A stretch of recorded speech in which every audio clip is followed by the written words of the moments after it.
Bom dia, turma boa do canal Ave Mais, um grande abraço para todos vocês ligados aqui no Acorda Vascaíno, um oferecimento da 1xBet. A 1xBet que é parceira aqui do canal Ave Mais. Você tem no primeiro comentário um link, você vai lá, faz o seu cadastro e em se cadastrando você pode apostar.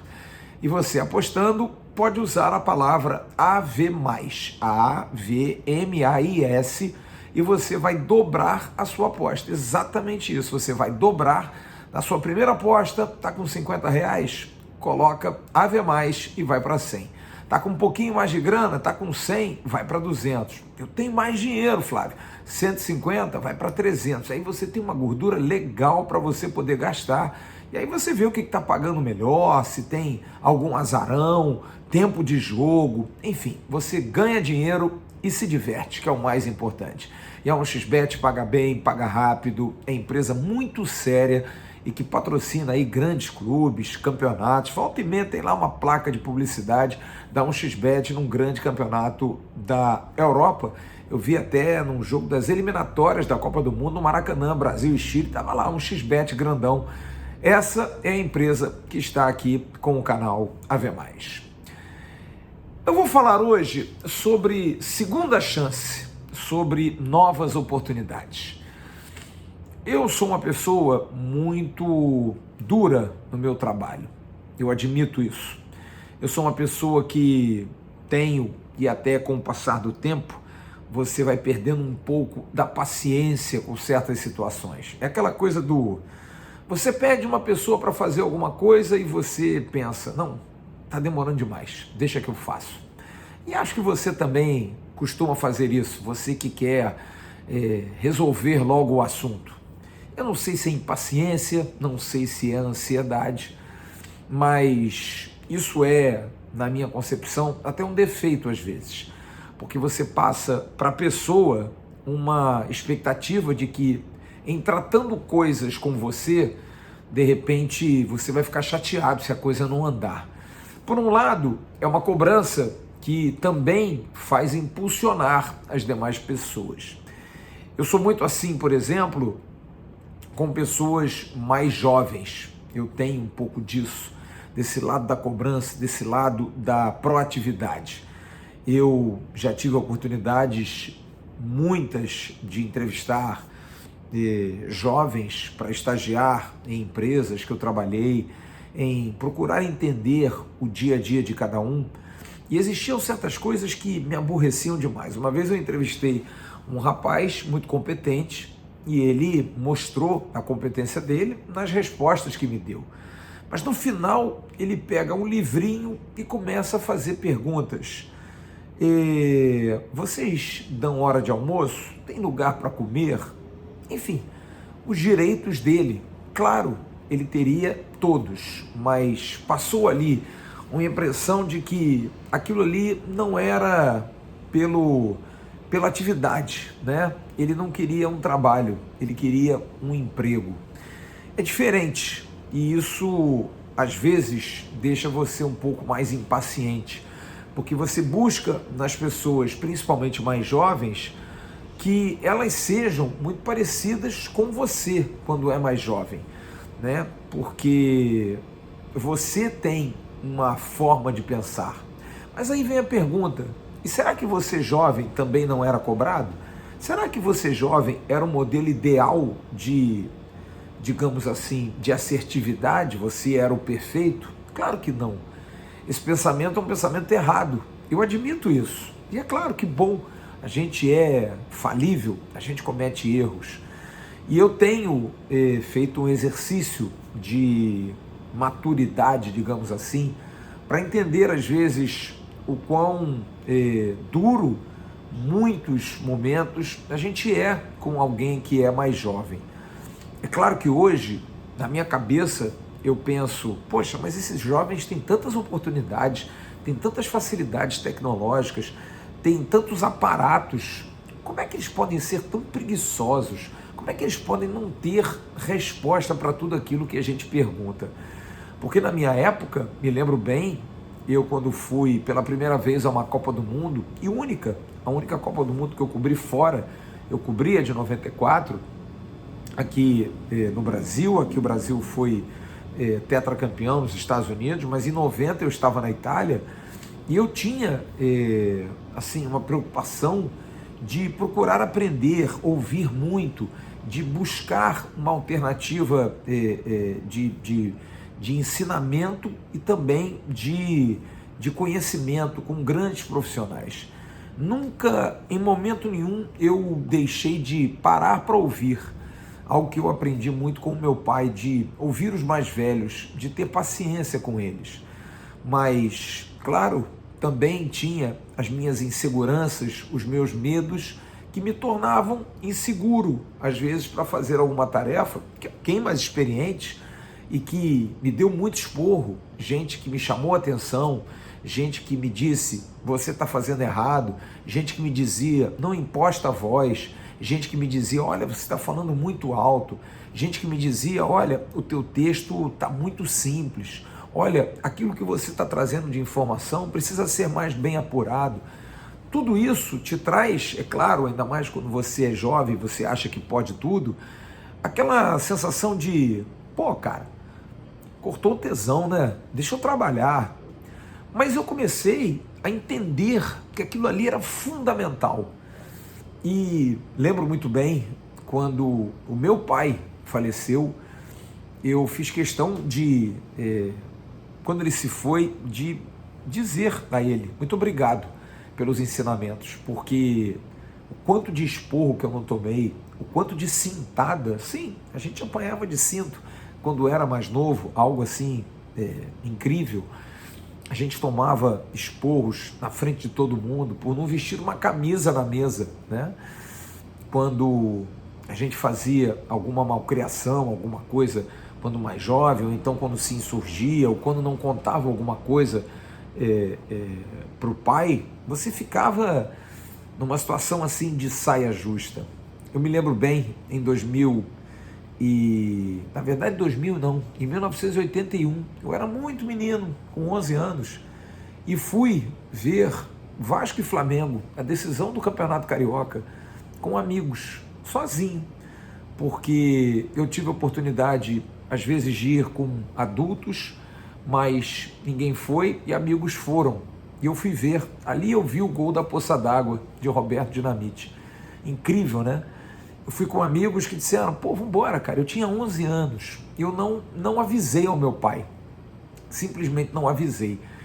Eu me lembro porque foi no início de dezembro, dia 2 de dezembro de 1981, meu pai fazia aniversário em 9 de dezembro, e aquele dia eu fui porque eu sempre amei muito futebol, sempre gostei muito de futebol, e eu ia ver todos os times, todos os jogos, e fui especificamente porque era o segundo jogo da decisão, e pela oportunidade de negócio, muito pequeno, eu falei, vou nesse negócio aí, vamos embora, e fui num bonde, não imaginava que fosse chover tanto, e eu me lembro como se fosse hoje, primeiro a alegria, a emoção de ver o gol de Roberto Dinamite aos 45 minutos, algo que me marcou muito quando guri, quando menino, quando você ainda não tem uma formação assim de cabeça, né? E aí você abraça aquilo, você pensa naquilo e pensa assim, puxa vida, que momento, mas depois baixa a ficha e você pensa assim, caramba, eu vou tomar uma bronca em casa. E aquilo ali me custou quase que um Natal inteiro, porque a gente em casa recebia bonequinho para Papai Noel, né? E quando o bonequinho sumia, Papai Noel estava chegando, aquele ano eu quase não recebi o meu presente. Mas o meu pai me deu uma segunda chance, o meu pai me deu várias chances. O meu pai, apesar de tudo, ele entendeu que era o que eu gostava, que era o que eu queria, que era o que eu tinha vontade. Quando às vezes saía da minha urca, onde morei, e ia em Laranjeiras, sim, ali perto, ia com os amigos também, ver o treino do Fluminense. Entrava no treino do Fluminense porque sempre gostei, vontade de cobrir clube, de estar nos clubes, de fazer jornalismo já desde pequeno, narrava meus jogos. Eu lembrei muito, e quando eu disse ao meu pai, quando ele morreu, eu disse a ele, muito obrigado por tudo aquilo que eu passei, pela dureza que eu passei de ensinamentos, e que me tornaram uma pessoa mais correta, mais direta, mais honesta, mais gente. E aquilo eu transferi para mim, porque eu sou assim com os jovens e tenho uma alegria de ter dado a muitos oportunidade no mercado, muita gente que trabalhou comigo, trabalha na área de assessoria, jornalismo, enfim, e me dá muita satisfação. Eu comentei aqui com vocês de um projeto que eu tive em Petrópolis, de um time que eu participei diretamente, e volta e meia eu encontro com ex-jogadores daquele time e que brincam comigo, fala aí meu presidente, aí meu diretor, e aquilo me traz uma alegria, porque ali também eram jovens que a gente volta e meia dava um puxão de orelha. E isso me faz pensar um pouco no tema que eu queria falar hoje, que eu botei na capa. De dois jogadores jovens que talvez tenham sido aí, nesses últimos anos, dos mais criticados por todos nós, por mim, por você, por todos os jornalistas. E eu sempre ouvi uma frase de grande mestre do jornalismo, que é um cara que eu trabalhei durante muito tempo na Super Rádio Tupi, o Marco Aurélio Visão, que ele me disse, e eu repito isso até hoje, quando eu falo jornalismo esportivo de verdade, é uma frase dele, e ele me dizia, a gente só cobra de quem a gente sabe que vai ter retorno. E isso é uma coisa que eu abracei comigo. Eu tenho certeza de que a cobrança que eu tenho, a cobrança que eu faço, a cobrança que muitos de vocês fazem, passa muito por isso, pela necessidade de ver naquele que você sabe que pode dar retorno. E MT e Juninho passaram muito por isso. A gente acreditou muito nesses meninos. MT, quando veio do Volta Redonda, depois de uma Copa São Paulo, comprado pelo Vasco, se esperava muito dele. Alto, forte, canhoto, habilidoso, talentoso. Bota na lateral esquerda, bota de segundo volante, bota de meia. Não, ele joga pela ponta, chutando por dentro. E o centroavante, porque ele pode ser um falso 9, ele é grandão. E pois bem, o MT não estourou. O MT é o caso típico de um jogador que não conseguiu se adaptar ao Vasco, ao tamanho do Vasco, à cobrança do Vasco. A cabeça dele não conseguiu acompanhar.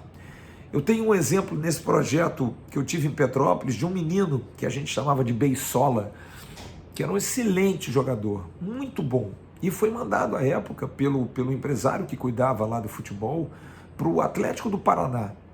E ele vinha de comunidade carente em Petrópolis, morava mesmo na comunidade, e sempre aquela expectativa, e o Beijo, como é que foi, como é que não foi, e um belo dia a gente recebeu um retorno dizendo que ele voltaria, que ele não tinha dado certo, e a gente estranhou, e o coordenador disse, cara, ele é ótimo menino, é um excelente jogador, mas ele perdeu a linha no refeitório, porque é muita oferta para ele, é muita comida para ele, ele não aguentou. Ele comeu mais do que ele poderia. Por quê? Porque ele não tinha isso na casa dele. E aquilo ali pesou demais. Então, essa adaptação, essa transição é muito difícil para esses meninos. E a gente tem que entender um pouco isso. Alguns conseguem passar, alguns conseguem quebrar essa primeira onda da arrebentação. E outros não conseguem. O MT, eu acho que foi muito precoce, porque ele realmente foi o que mais ficou para trás. E ao lado dele, o parceiro dele, que foi o cara que ele mais se juntou aqui no Rio e que, por ter uma formação tão difícil, a gente não sabia disso até o início desse ano, porque Juninho era aquele jogador que a gente esperava muito dele. A gente sempre via o desempenho dele na base, jogando ali como 8, aquele meia que arrastava, aquele jogador voluntarioso, talentoso, de muita força física. Pô, esse moleque vai jogar muito no profissional. E ele teve dificuldade no início, normal, nem todos são Andrei, nem todos são Marlon Gomes, mas se esperava muito dele. E de repente ele deu uma largada, de repente ele deu uma relaxada, de repente ele passou a usar muito mais de rede social do que das valências dele dentro de campo. Mas aí no início do ano ele mesmo nos deu uma entrevista dizendo que não, era o meu ano, eu preciso dar um retorno, eu preciso fazer alguma coisa. E nós descobrimos a vida dele, numa entrevista linda que ele nos deu, falando exatamente sobre isso, das dificuldades que ele teve quando jovem, quando menino, tendo que dormir fora de casa, escondido do pai, com medo do pai bater, ter que trabalhar na padaria do pai, ter que treinar e depois ir para outro treino, ainda ter que estudar, cansado, dormia no ônibus, passava do ponto. Tudo isso traz uma consequência muito grande, porque isso leva para a vida. Juninho é um rapaz de vida muito difícil, mas vocês poderiam perguntar, poxa, mas hoje ele está bem, ele ostenta, ele mostra. E olha, eu faço esse exercício de análise, porque eu sempre fui muito crítico ao Juninho, dentro daquela filosofia que eu coloquei a vocês. A gente cobra de quem a gente acha que pode dar retorno. Mas depois da entrevista, eu passei a entender que, infelizmente, talvez o Juninho não pudesse prosperar no futebol, porque dele se espera muito, mas dele também tem que se ter a certeza de que a tendência é que dificilmente vai dar certo, porque a vida vai pagar um preço, ele vai ter que pagar isso, ele vai ter que ter esse retorno, ele vai precisar de alguma maneira dar uma compensada nisso. Em algum instante vai passar por ele um filme na cabeça, da cobrança do pai, da dificuldade que ele teve em certos momentos. Isso é psicológico, isso vai acontecer. Ele começou até jogando bem, fez um ótimo campeonato carioca, o que motivou a gente a fazer essa entrevista. Ele teve uma lesão, voltou a jogar no Campeonato Brasileiro, mas já não tão bem, e aí ele se machuca de novo. E nesse interim pintam Andrei e agora pintam Marlon Gomes. E ele está parado há 3 semanas, sem poder treinar porque está lesionado. E acho que o Juninho perdeu o bonde no Vasco. E acho que seria muito importante para ele dar uma girada.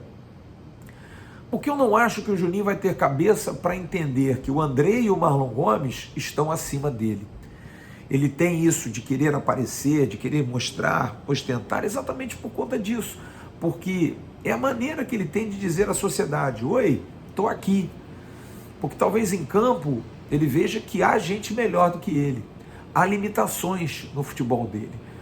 Eu acho que ele é um jogador de muito talento, acho que ele é um jogador que podia jogar como um meia ofensivo, um 10, ele bate bem no gol, ele não tem a preocupação de perder a bola lá na frente, ele vai jogar um pouquinho mais atrás, ele perde a bola porque ele prende demais, então se ele jogar mais na frente, talvez ele tenha a condição de arriscar, e se perder a bola, tudo bem, está distante do gol dele, mas ele é um jogador de muita força, de muita velocidade.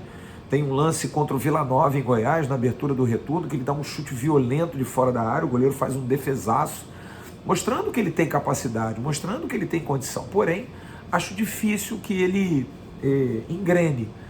E aí vem a questão da segunda chance. Acho legal que o Vasco diga aos empresários que pode liberá-lo, que pode fazer com que ele busque novos caminhos, que se pintar uma proposta ele possa sair. E eu acho que vai fazer bem a ele e vai fazer bem ao MT. Eles precisam de uma nova oportunidade e precisam aproveitar, porque o MT está emprestado ao Santa Clara até meio do ano que vem, com possibilidade de compra, de melhoria, vai jogar num futebol diferente, vai jogar na Europa, vai jogar num futebol de cobrança, vai jogar num futebol onde ele não vai ter o amigo do lado, o parceiro do lado, o amigo das meninas do lado. Já o Juninho, que brigou com a namorada, que não está bem de cabeça, e aí começa a se vestir de Naruto, começa a se vestir de herói japonês, é uma criança grande, é um menino que a gente tem que entender que sim, esse é um menino. Eu sempre reclamo isso de garotos que não podem sempre ter essa casca. O Juninho já tem 21 anos, mas a gente tem que entender que o Juninho é um ser diferente, é um cara diferente, mas mesmo assim, ele talvez com uma possibilidade de proposta, uma possibilidade, volte a crescer nele essa motivação, essa certeza de que a coisa vai andar e ele vai conseguir prosperar. Eu espero muito que essa segunda chance possa ser dada também ao Juninho e que o MT possa aproveitar essa segunda chance em Portugal, porque acho difícil que eles tenham uma terceira chance. E realmente não quero vê-los em maus lençóis, não acho que são meninos do mal, não acho que são meninos que mereçam não se dar bem, aliás, ninguém merece isso, mas eles não são burros, não são incompetentes, têm capacidade, senão não chegaria aonde chegaram, porque o funil do futebol é muito apertado, mas tem uma hora que você precisa acordar, você precisa amadurecer. Não adianta apenas que seja da boca para fora, de que eu amadureci, de que eu sou bom, de que eu posso, de que eu quero, de que agora vai, porque agora eu preciso ajudar minha família. Você precisa fazer. É como o cara que tem um vício e que diz, não, eu vou largar o vício. Não, não é fácil assim. Você precisa ter força de vontade, você precisa, acima de tudo, gostar de você, porque senão dificilmente você vai largar o vício. E não deixa de ser isso para esses dois meninos. O vício do tá bom o que eu tenho, porque como eles nunca tiveram nada, é zona de conforto, porque o menino que fugia do pai, o outro que veio de Volta Redonda, de família mais pobre, na verdade ele é de Cabo Frio, e que ganham 30, 40, 50 mil reais, é uma mudança muito grande, é uma cabeça diferente. E eu acho que a gente precisa respeitar isso e entender até certo ponto. Não estou pedindo ao torcedor que diga, poxa, mas a gente teve muita paciência com eles, concordo. Eu acho realmente que o torcedor do Vasco teve muita paciência com eles e eles tiveram muitas oportunidades, mas eu acho que eles precisam sair, eles precisam voar, eles precisam ter uma segunda chance fora, com novos hábitos, sem protecionismo, sem a casca do clube, sem os amigos do lado, precisam se tornar homens. E acho que isso passa por uma saída, por uma transferência e essa segunda chance pode ser aproveitada bem se isso realmente acontecer. Eu queria saber a tua opinião, deixa aqui embaixo. O que você acha de MT e de Juninho? São dois jogadores que realmente, saindo, podem melhorar? Você acredita neles, até em volta para o Vasco, caso sejam emprestados? O MT já foi, o Juninho pode ser emprestado também. Que eles possam voltar bem ou não? Não tem jeito. No Vasco, os dois não conseguem seguir. Qual é a opinião de vocês? Daqui a pouco tem o Bom Dia Gigante com Emerson Rocha, lá no canal Atenção Vascaínos. E à noite eu volto com o AV News com mais informações para vocês. Grande abraço, bom dia, tchau.